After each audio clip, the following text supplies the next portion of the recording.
Reino Unido, 19 de junio de 2015. Un criminal ocupa todos los titulares. Emmanuel Keiljeya, un estudiante de bioquímica juzgado por la muerte de su madre. Recibió más de 40 puñaladas. Emmanuel Keiljeya se puso el chándal rosa de su madre para crear una coartada y hacer creer que seguía viva.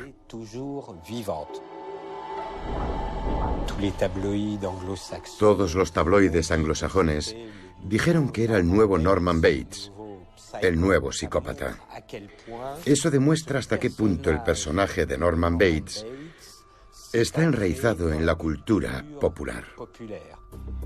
Norman Bates, el antihéroe de culto de la película Psicosis de Alfred Hitchcock, el asesino que mata a cuchilladas más célebre de la historia del cine. Una ducha y una música que nadie ha olvidado. Una secuencia que hizo historia, reproducida y parodiada centenares de veces.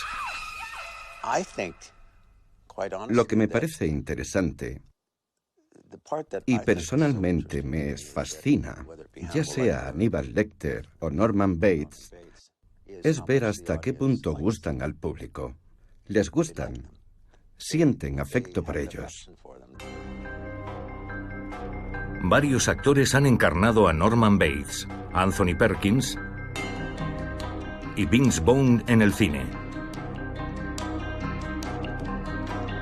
Y dos antiguos niños prodigio en la televisión. Henry Thomas, protagonista de la película E.T., y Freddie Highmore, que pasó de ser el encantador muchacho de Charlie y la fábrica de chocolate al joven cada vez más psicópata de Bates Motel.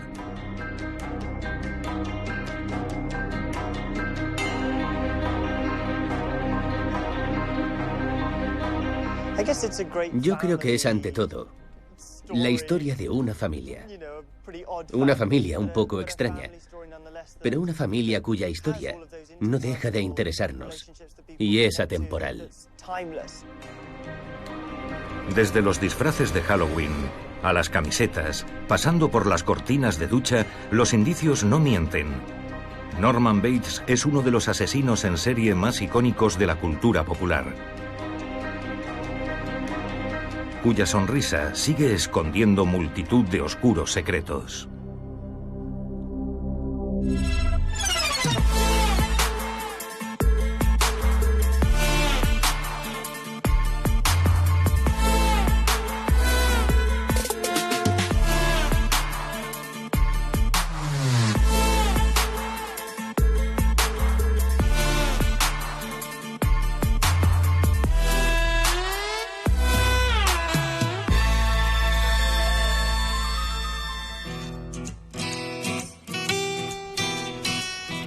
Los Ángeles, años 50.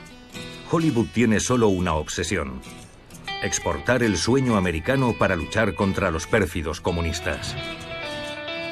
Los héroes de las películas de ciencia ficción son casi siempre aguerridos americanos que luchan contra extraterrestres o monstruos. Un reflejo de las angustias asociadas a la Guerra Fría y a una eventual catástrofe nuclear.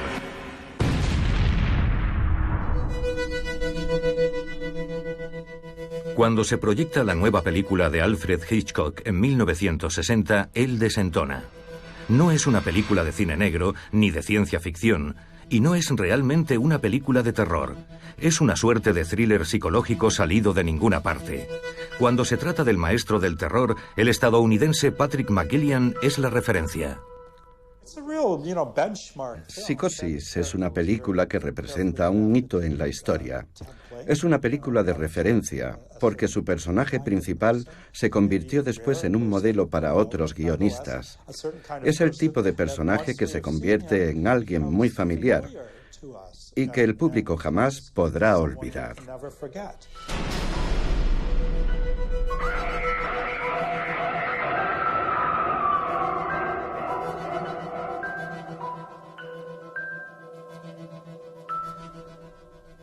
Norman Bates es, de alguna manera, el primer asesino en serie moderno.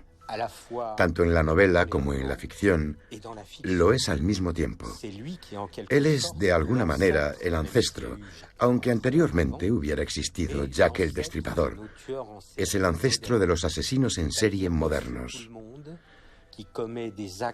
Es decir, es el ciudadano de a pie que comete actos pavorosos y que utiliza un ritual macabro. Y es al mismo tiempo un personaje que ha sido adaptado, filmado innumerables veces a partir de 1960. El último Norman Bates hasta la fecha es él, Freddie Highmore. Es el héroe de la serie Bates Motel y analiza los orígenes del personaje. Es interesante para nosotros mostrarlo de esa forma, sonriente, relajado. Es más interesante también para mí al interpretarlo. Nosotros sabemos lo que le va a suceder, todas las situaciones trágicas que van a ocurrir, pero de las que él no tiene ninguna conciencia todavía. Y en la serie, incluso cuando sonríe sin segundas intenciones, el público sabe que detrás de esa sonrisa se esconde el asesino que no tardará en aparecer.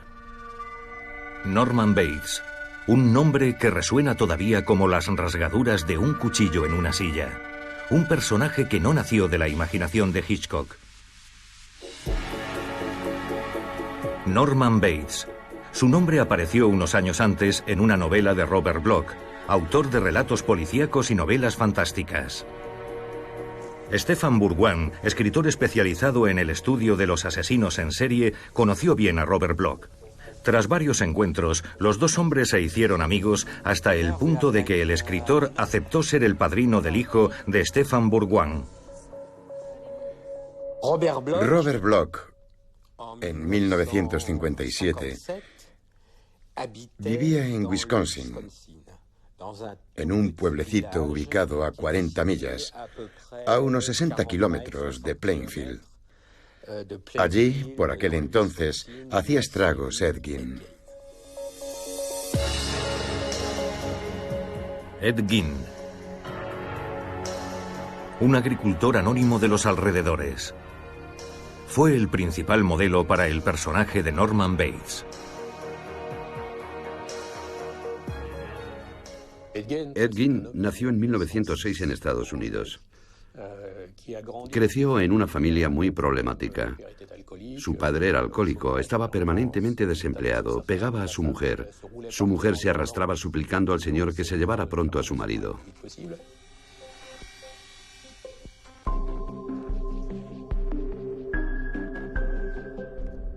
Creció en una granja.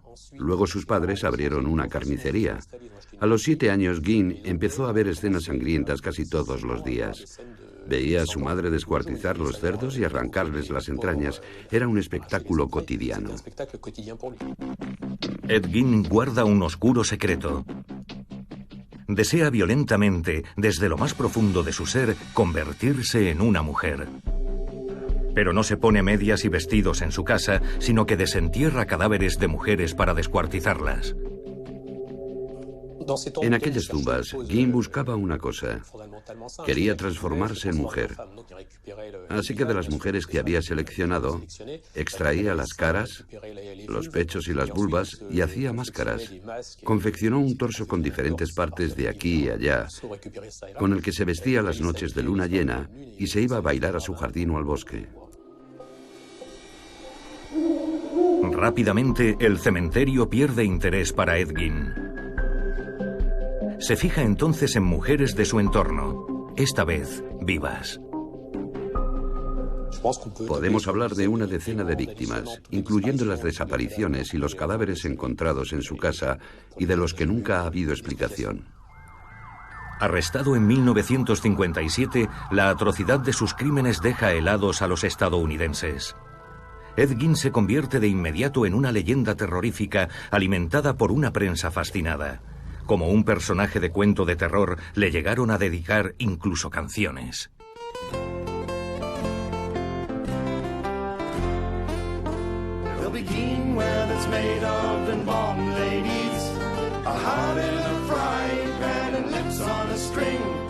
Scraps and fats and skeletons ensures you're born.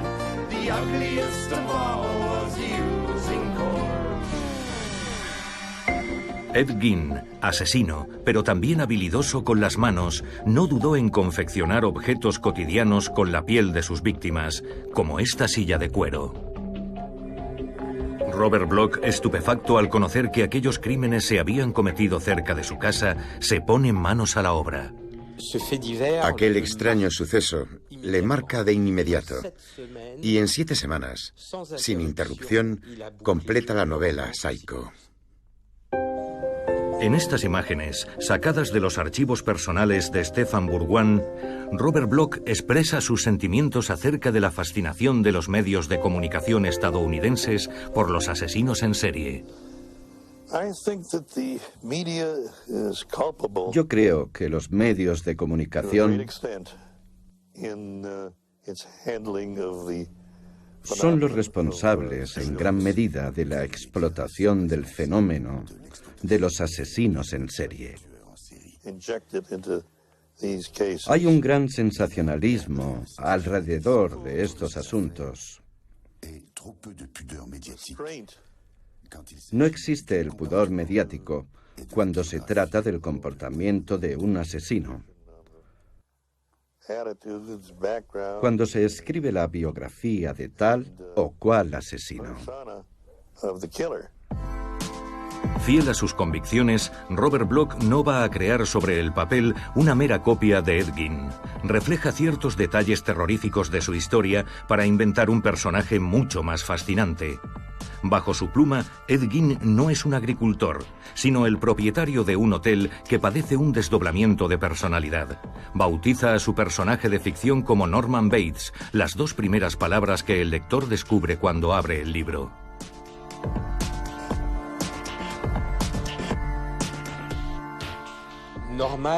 Él me dijo que Norman se parecía a normal.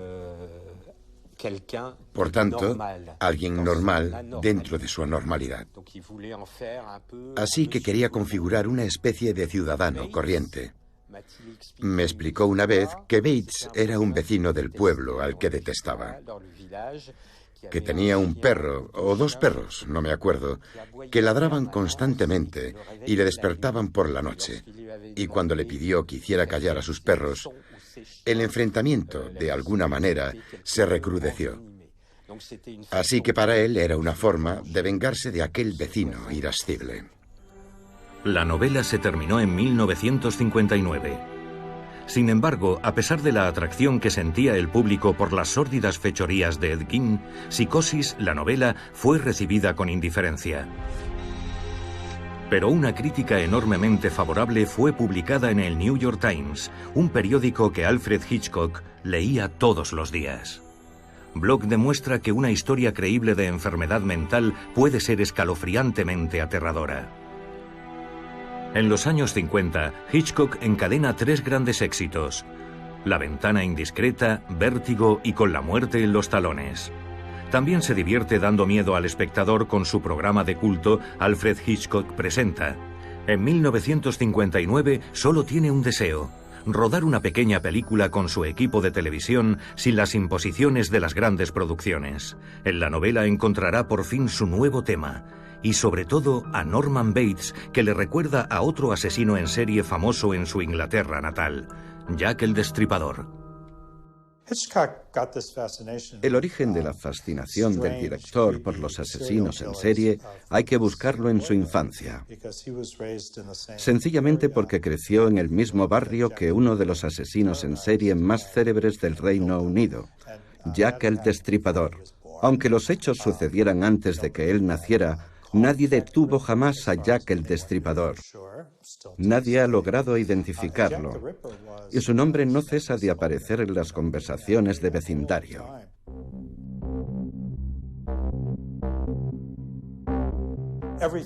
En sus películas siempre vuelve a Jack el Destripador de una forma o de otra.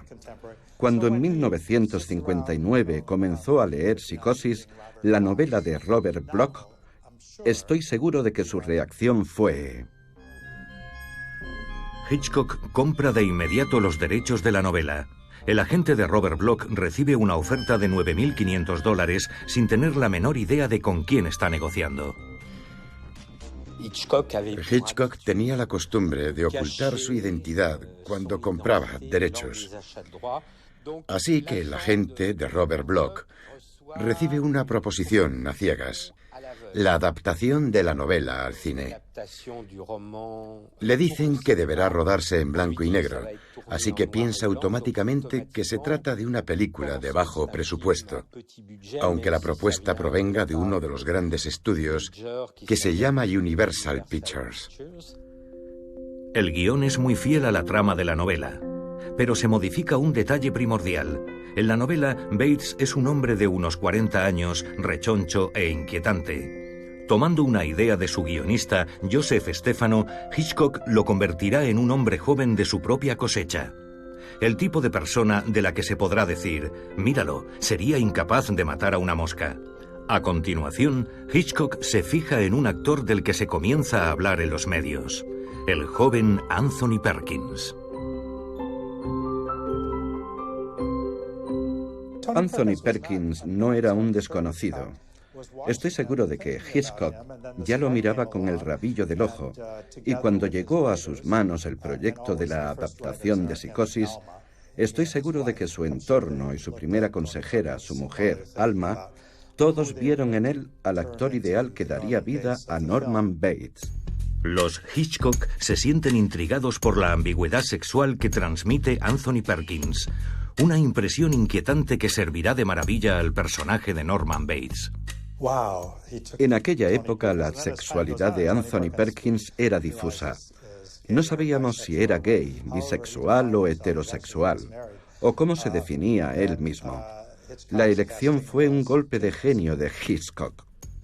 Es, de alguna manera, el asesino más cercano que conocemos, porque lo que nos cuentan, lo que nos muestran, son siempre personajes situados en la excepcionalidad. Tienen una mente, una labia, podríamos decir, recurriendo al lenguaje cinematográfico, excepcional. Tienen una personalidad extraordinaria y están al margen de nosotros, precisamente porque no funcionan con nuestras normas. Pero él es tan parecido a nosotros. Yo creo que nunca se ha creado un asesino tan insignificante. Y esto me trae a la memoria esos reportajes en los que cuando se pregunta a los vecinos de alguien que ha resultado ser un peligroso terrorista o un asesino si habían notado algo, responden: en absoluto, era un tipo amable, daba los buenos días todas las mañanas. Para el papel principal femenino, Hitchcock quiere a la estrella Janet Leigh. Tiene todo para complacer al cineasta. Es rubia, de belleza fría, fantasmal. En esta película quiere sobrepasar las barreras de lo políticamente correcto en la época. Un detalle que atrajo mucho al espectador fue que en el cartel se veía a Janet Leigh en sujetador, algo que no se había hecho nunca. Y también mostraba un inodoro, y eso tampoco se hacía, era una novedad absoluta. Pero el golpe genial y definitivo será eliminar el personaje encarnado por Janet Leigh pasados solamente 30 minutos de película. Marion Crane huye con el dinero robado, pero nos ponemos de su parte con la esperanza de que pueda escapar, y es asesinada a los 30 minutos de haber empezado. Sí, los espectadores se quedan absolutamente estupefactos, porque lo habitual es identificarse con el personaje principal, que está presente en la pantalla durante los primeros 20 o 25 minutos. Y de repente la heroína desaparece. Es asesinada de forma ultraviolenta. Y lo que considerábamos el móvil dramático de la película, es decir, el robo del dinero, desaparece por completo.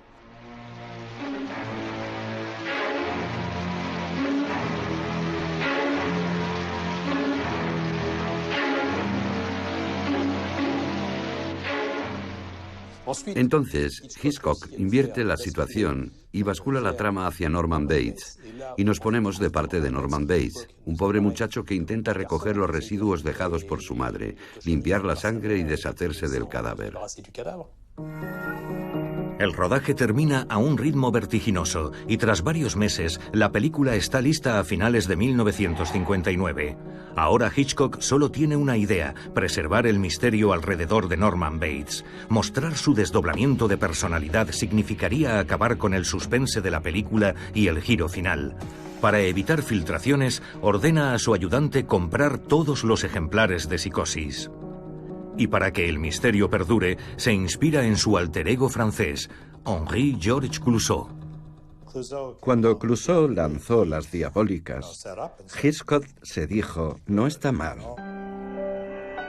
Cuando se llevó a cabo el lanzamiento de Las Diabólicas, en los carteles, Clouzot conminaba directamente al espectador a guardar el secreto alrededor de la intriga.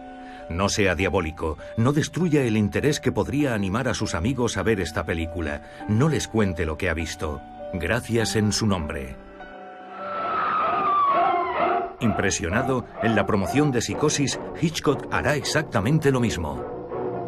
Eso le permitirá disfrutar más de Psicosis y, sobre todo, cuando haya visto la película, no revele el final. No tenemos otro. Clouzot imitaba indudablemente a Hitchcock y no a la inversa. Lo que hizo Hitchcock fue acudir a los guionistas, una estrategia muy a su estilo. Acudir a los guionistas de Las Diabólicas y conseguir su material para Vértigo. Misterio, sexo y thriller inquietante. Todos los ingredientes están ahí para convertir a Norman Bates en el icono del crimen que llegaría a ser desde el lanzamiento de la película. Pidieron a todos los críticos de cine que les enviaran sus críticas antes de su publicación en los medios. Se había producido un secretismo absoluto acerca de Norman Bates y su madre, de manera que desde las primeras proyecciones hubo unas expectativas extraordinarias, con unas colas impresionantes en los cines. Cuando se lanzó Psicosis en 1960, fue una bomba en el panorama cinematográfico de la época. Tuvo un éxito enorme. Todo el mundo hablaba de la controversia que se había creado. Discutía acerca de la película, también en los periódicos y en la televisión. Algunos condenaban la película. Exigían a Hitchcock explicaciones. Otros le calificaban de genio. Hubo un antes y un después de Psicosis. Y todo ello, en gran parte, gracias a su personaje principal. Gracias a Norman Bates. Psicosis se convirtió en el mayor éxito de Hitchcock. Se situó justo por detrás de Ben-Hur en la taquilla. Con un coste de producción inferior al $1.000.000, recaudó 50 millones. 22 años más tarde, en 1982, las cuchilladas sangrientas están de moda. Universal Pictures comienza a trabajar en Psicosis 2. Norman Bates, por supuesto Anthony Perkins, sale del asilo y regresa a su motel. Pero no curado del todo. Es el éxito sorpresa del verano. En 1986, los productores lanzan Psicosis 3, en cuyo cartel podemos leer: Norman Bates se ha vuelto normal, pero su madre ha vuelto a perder la cabeza. Esta vez, debido a la sobredosis de Bates, la película fracasa en taquilla. En 1990 se estrena en televisión Psicosis 4, con el pequeño Elliot de E.T. en la versión adolescente de Norman Bates, un anticipo de la serie Bates Motel. El escritor Robert Bloch no se molestará siquiera en ver estas secuelas hechas sin su consentimiento. Robert Bloch, que nunca ha tenido una gran opinión de Hollywood, se siente muy decepcionado al comprobar que se van a aprovechar de su obra, de su personaje, de la psicología de su personaje, sin contar con su opinión al respecto y sin que pueda cobrar derechos de ningún tipo de su personaje. Algo que parece increíble, pero que es así. Así que decide, entre comillas, vengarse, escribiendo una segunda secuela de Psicosis y después una tercera secuela. En su novela Psicosis 2, publicada en 1992, se venga a su manera de la industria de Hollywood, situando a Norman Bates en medio del rodaje de una película sobre su vida en la que cada personaje resulta admirablemente asesinado. En 1998, Norman Bates da un giro casi experimental. Gus Van Sant realiza un remake calcado casi plano a plano de Psicosis, esta vez en color y con Vince Vaughn. Pero el experimento fracasa en taquilla. La película de Gus Van Sant explica por sí misma por qué solo puede haber una psicosis. Aunque solo haya una legítima psicosis, Norman Bates regresó con éxito a la televisión en 2013 con la serie Bates Motel. Sin embargo, el éxito de una película de hace más de 50 años no basta para explicar la fascinación que sigue suscitando el personaje convertido en un icono al estilo Marilyn. Un rostro que la gente no duda en tatuarse. Pero hay otros indicios más simbólicos que lo han convertido en un icono del crimen.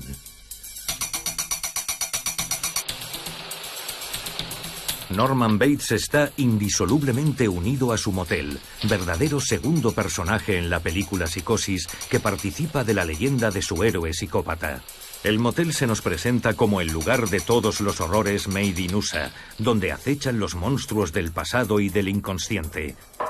Ahí abajo. En 1960, Hitchcock utiliza su popularidad y su aspecto bonachón para promocionar su película. Aquí tenemos un pequeño y apacible motel, discretamente alejado de la autopista general. Y como pueden ver, con un aire totalmente inofensivo. Cuando de hecho, ahora se le conoce como la escena del crimen.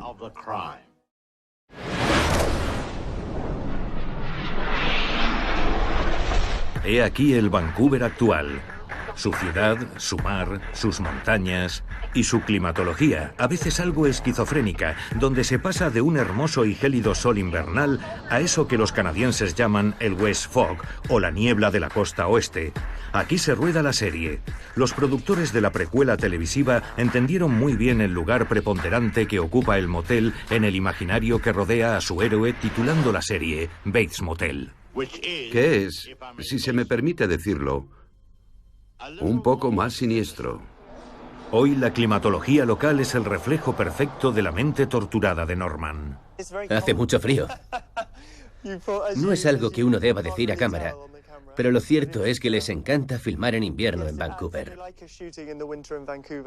Ayuda a crear esa atmósfera lúgubre y siniestra que requiere la historia, con un cielo oscuro y plomizo que te sumerge inmediatamente en el ambiente de la serie. La serie se centra en la adolescencia de Norman Bates. Su madre Norma está viva y goza de buena salud. Y esta perturbadora precuela de Psicosis tiene lugar en nuestro tiempo. Desde el primer momento en que ves el cartel del motel y la casa que se alza ante ti, que parece sacada directamente de la película Psicosis, tienes la sensación de formar parte de la historia del cine. Otro de los aspectos divertidos de la serie es que presencias directamente la construcción de los decorados y los cambios respecto al original, como la construcción de un tejado nuevo, el cartel de wifi gratuito, tecnología que no existía entonces, o las pequeñas diferencias en la recepción.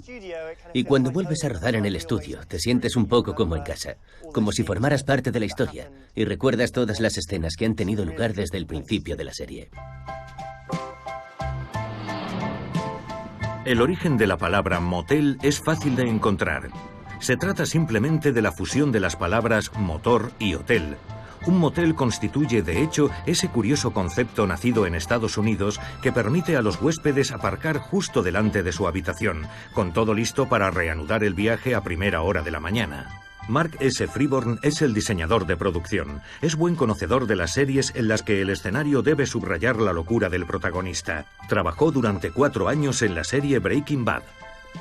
En cierto sentido, la figura del motel, y especialmente el Bates Motel, nos devuelve a la edad de oro de Estados Unidos.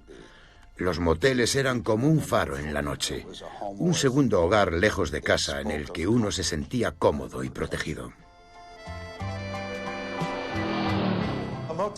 El motel ocupa un lugar muy especial en la mitología estadounidense. América es un vasto continente, y la idea del sueño americano es ir de un lugar a otro cuando uno quiere y en total libertad.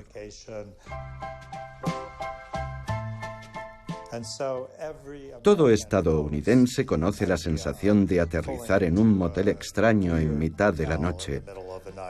Pero ese sentimiento de familiaridad ha convertido al motel en una especie de santuario en medio de ninguna parte.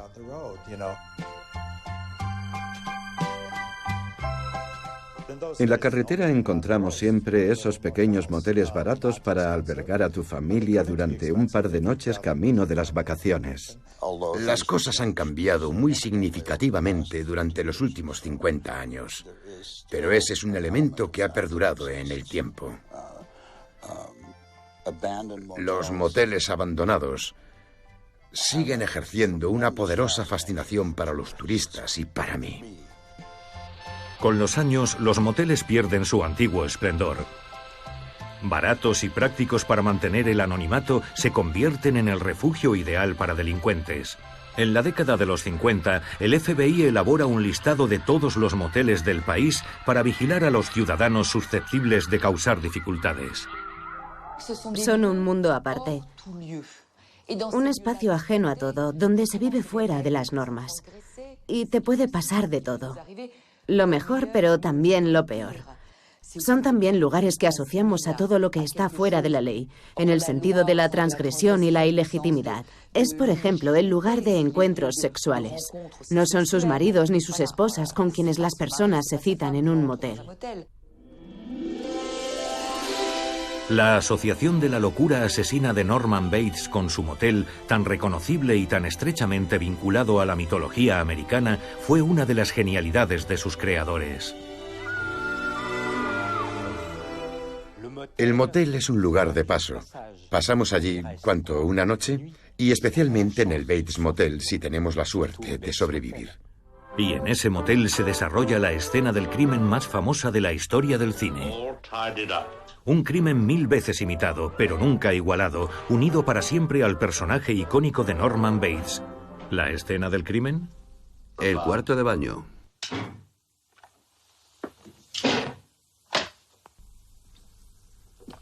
Ahora está todo limpio. Tendrían que haber visto la sangre.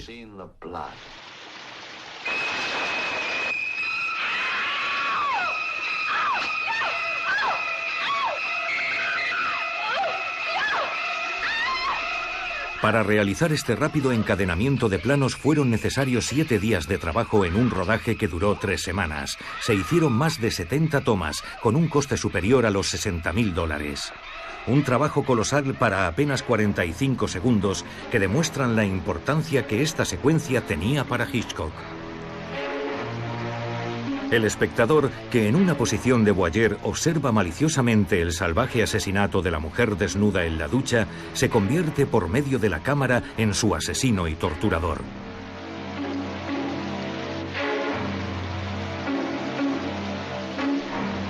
Se convierte en Norman Bates.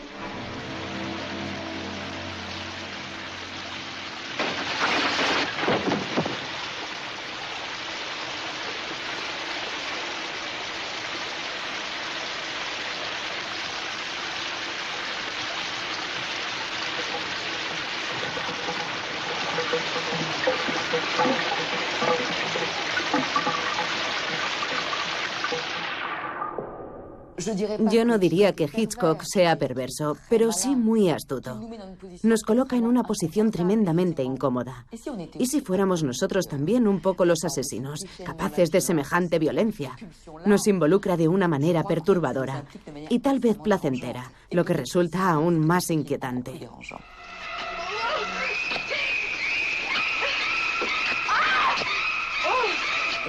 Estamos ante una especie de penetración en el sentido más intenso. Hay martilleo, es un ataque violento y repetido, pero en el sentido más brutal del término. No se trata de la muerte en sentido figurado. Es una muerte concreta. Hay penetración, hay incisión, la sangre sale a borbotones. Podría ser también una metáfora de otras cosas que salen a borbotones, con connotaciones puramente sexuales. Podemos fantasear, imaginarnos más cosas de lo que vemos. Creo que esa es la gran fuerza de la secuencia, y no se ve gran cosa. El montaje de la secuencia de la ducha resulta bastante sorprendente. En ese momento, todavía era relativamente poco común realizar un montaje tan sincopado, tan estridente. Y esa brutalidad del montaje nos hace pensar que la secuencia es mucho más violenta de lo que realmente es. Es como un bofetón en pleno rostro. No hay otra forma de expresarlo. Con esta secuencia, Hitchcock se enfrenta a la censura cinematográfica impuesta por el muy estricto Código Hays, garante de los valores de la América puritana hasta finales de los 60. Hubo muchas discusiones con los censores a propósito de la secuencia, pero Hitchcock les tranquilizó. No se verá nada. Habrá cortes rápidos y ella no irá desnuda. Irá cubierta con disimulo. Hoy se sigue analizando el montaje de la secuencia. Uno tiene la impresión de ver los senos cuando en realidad no vemos absolutamente nada. Vemos moverse la cortina, pero cuando se va a asestar una cuchillada, hay un cambio de plano. Uno cree ver entrar el cuchillo, pero no se ve nada. Solo la sangre fluyendo hacia el desagüe. El blanco y negro permitió usar chocolate derretido para imitar la consistencia de la sangre, aunque no el color. Lo más curioso de esta secuencia es que no fue Anthony Perkins el que sostuvo el cuchillo. El actor que entonces representaba una obra de teatro en Nueva York fue sustituido por un doble. Al final de su vida declaró: «Resulta bastante extraño que me hayan identificado toda la vida con esa secuencia, sabiendo que era mi doble el que sale en la pantalla». Aún hoy la secuencia se sigue parodiando con regularidad, como en esta fiel adaptación en versión Lego.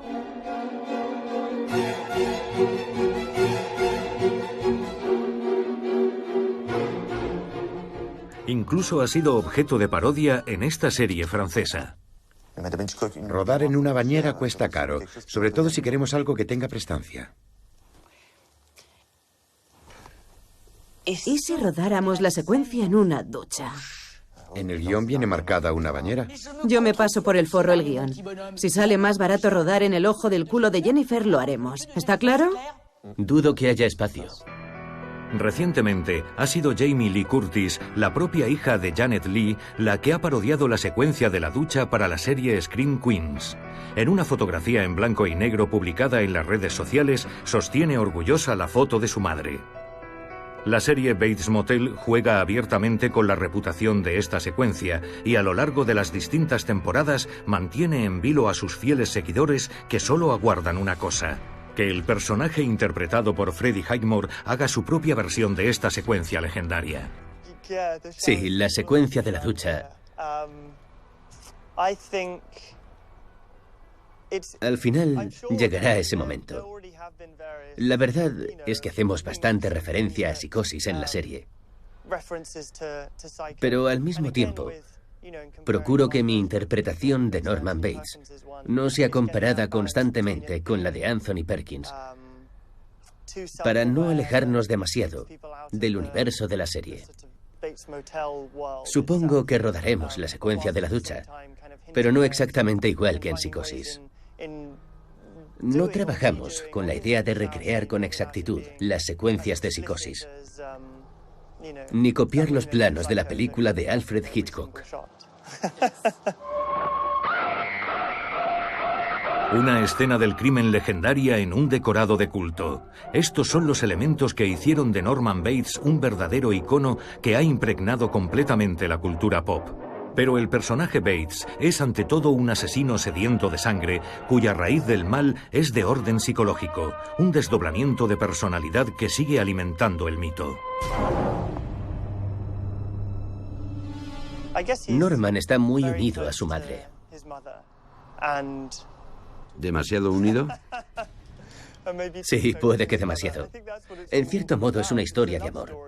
Es una relación malsana y tal vez inapropiada, pero no deja de ser una historia de amor entre Norman y su madre. La leyenda de Norman Bates está indisociablemente unida a la muerte de su propia madre, Norma, que aparece momificada al final de la película de Alfred Hitchcock. Es esta cabeza, cuyo único vestigio de vida humana reside en su peluca delicadamente peinada. Entre Norman y su madre todo era cuestión de vida o muerte, o puede que fuera incluso un poco más allá. A finales de los años 50, fascinado por los mecanismos del inconsciente, Alfred Hitchcock encuentra en Norman Bates al personaje que cristalizará todas sus obsesiones: la locura, la frustración sexual y la violencia asesina. Obsesiones que encontrarán eco en el gran público. En esa época, las teorías freudianas están furiosamente de moda. Todo el mundo habla del famoso complejo de Edipo, el deseo inconsciente de un niño de acostarse con su progenitor del sexo opuesto. Hitchcock puso por primera vez como protagonista de una de sus películas a un héroe psicótico. Solo se había visto en las películas de serie B. Esos personajes un tanto esquizofrénicos existían ya en esas películas. Pero en este caso, dar el protagonismo a un personaje psicótico y además atractivo y convertirlo en el héroe de una película de masas fue algo histórico.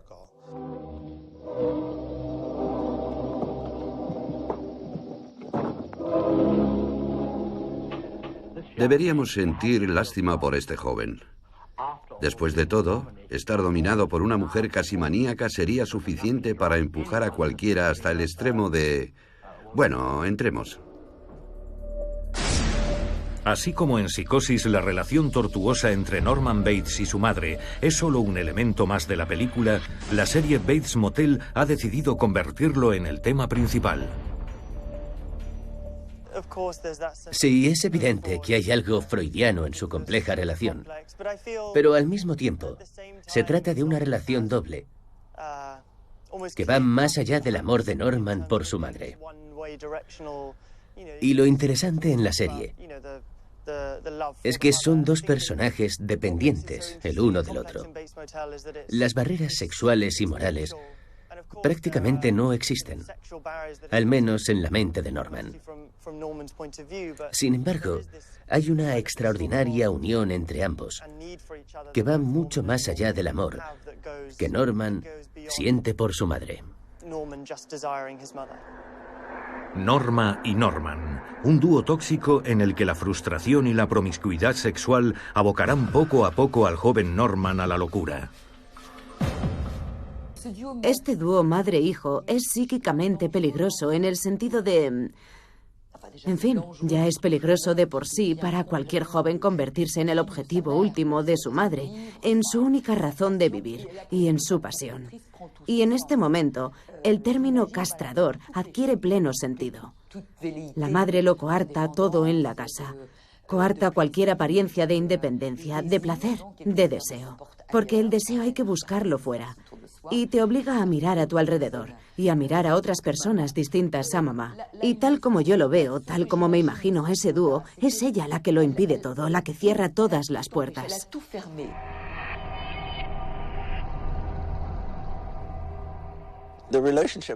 Es una relación increíblemente compleja y es difícil saber quién es el más perturbado de los dos, Norma o Norman. Tal vez los dos por igual, pero es increíblemente complejo porque se trata de una madre cariñosa, pero al mismo tiempo manipuladora, y la relación que mantienen es casi incestuosa. Por ejemplo, hay una puerta que separa sus dos habitaciones. Y hay una rejilla de ventilación entre ambas, de modo que cualquier ruido que hagan en la cama se puede oír. Es bastante perturbador. En Psicosis, el espectador no comprende hasta el final que Norman Bates ha acabado matando a su madre. pero carcomido por la culpa, la diseca para dar la ilusión de su presencia. Esta cabeza disecada, monstruosa, que todavía se puede contemplar en el Museo de la Cinemateca en París, está hecha a imagen y semejanza de los animales congelados en el tiempo que podemos ver en cada una de las estancias de la casa de Bates. La taxidermia es otro de los símbolos de los que se ha apropiado la serie Bates Motel. Es simplemente su hobby. La taxidermia es el hobby de Norman. Todo el mundo necesita un hobby para distraerse. Pero es un poco raro, ¿no? Sí, podía haber jugado sencillamente al fútbol y entrenar en el jardín de la casa a marcar goles con su madre haciendo de portera. Sería una posibilidad en una versión diferente. Pero no es el caso. Así que eligió la taxidermia.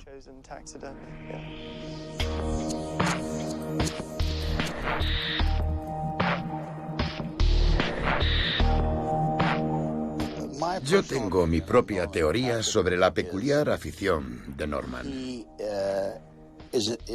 Creo que está obsesionado con la taxidermia, porque es un alma solitaria, y ha encontrado un hobby que le permite estar en contacto con seres de carne y hueso. Hay personas que se sienten más cómodas en compañía de seres inanimados que de seres vivos. Y creo que esa es la inclinación de Norman. Él sabe que esas criaturas disecadas no pueden hacerle daño. Su primera pieza es un perro que encuentra atropellado en la carretera. Así que, en cierto sentido, está salvando a esa criatura. Al disecar a su madre, Norman Bates la salva dándole la inmortalidad. Y entonces desarrolla una triple personalidad. En los libros, series o películas adopta alternativamente el papel de adolescente enamorado de su madre, el de su propia madre y el de Norman adulto que trata de sacar adelante su motel, la faceta más normal de su personalidad. Norman es un personaje fascinante porque al principio, en la superficie, es un muchacho adorable. Tiene un corazón bondadoso y quiere tener una vida plena, una vida mejor que la de sus padres, pero no puede. Algo en su interior se ha roto.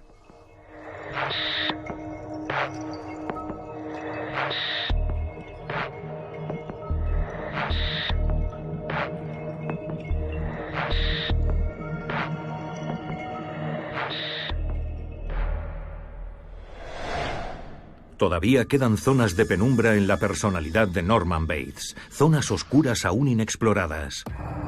Su mente demente y torturada continúa viajando en el tiempo.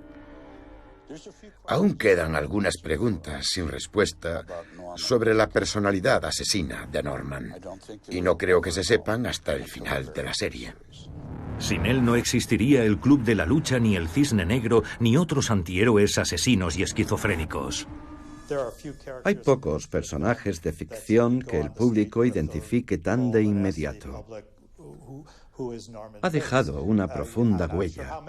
No sé lo que ocurrió cuando falleció Anthony Perkins, pero estoy seguro de que mucha gente dijo: Norman Bates ha muerto.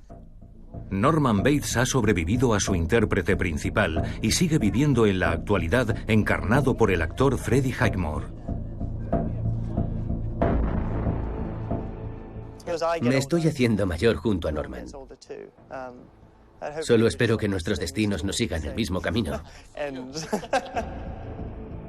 La sonrisa de Norman Bates sigue siendo legendaria. Y pueden estar seguros de que aún no ha dicho su última palabra.